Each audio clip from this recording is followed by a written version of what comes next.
Good morning, everybody. I'm grateful to follow up on the Risk of Education book study work that's going on. I had a couple of thoughts after last night's meeting. Number one was I was so grateful to see people's faces.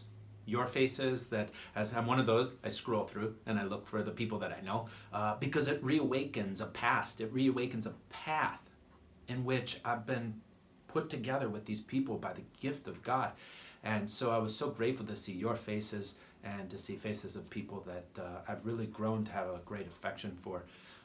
But secondly, I was surprised again that it keeps reoccurring that this is a monumental work. I see that these words are different words than I'm used to. I see that the text in the book, we're almost halfway through the book and we haven't even started chapter 1. Like, what is this about? There's so many complexities.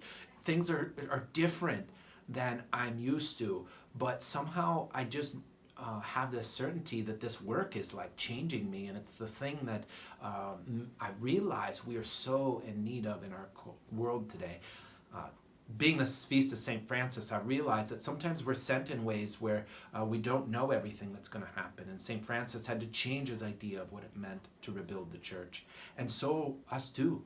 We've been called on something, but it's going to be a wrestling, and we might feel like we're in front of a college course on theology or a philosophical course that maybe isn't what we signed up for. But I'd really encourage us to make the judgment. God brought us here. And this may be a lifetime that we do this work, and we may never really understand everything of what we're being given. But to understand the givenness of our life is a miraculous thing that so many people are in need of. To realize my efforts and my energies can be offered back to Him in a real place with real faces and real people and a real path that I can look back on and see how I ended up here today. And when I see myself suspended from God today, I have the energy to take the path that He has in front of me.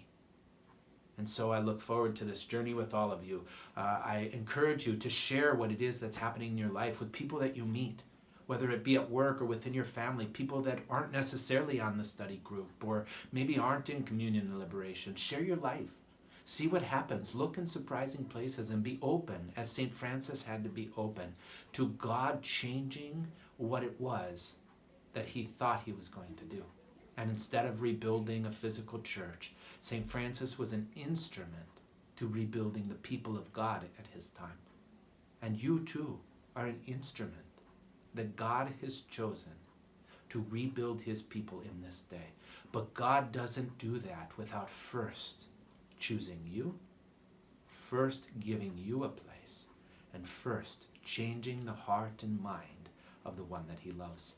I pray that this day you see you are suspended from God. Go in peace.